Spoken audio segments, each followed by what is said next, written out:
আসসালামু আলাইকুম। আরেকটি নতুন কাজ নিয়ে চলে আসলাম।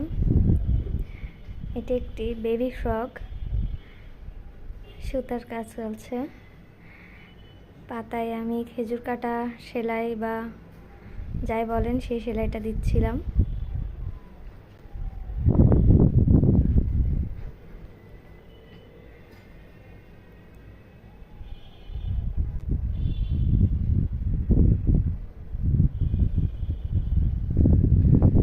যেহেতু বেবি ফ্রক তাই কাজগুলো খুবই ছোট ছোট কাজ, আর একটু কালারফুল রাখার চেষ্টা করেছি।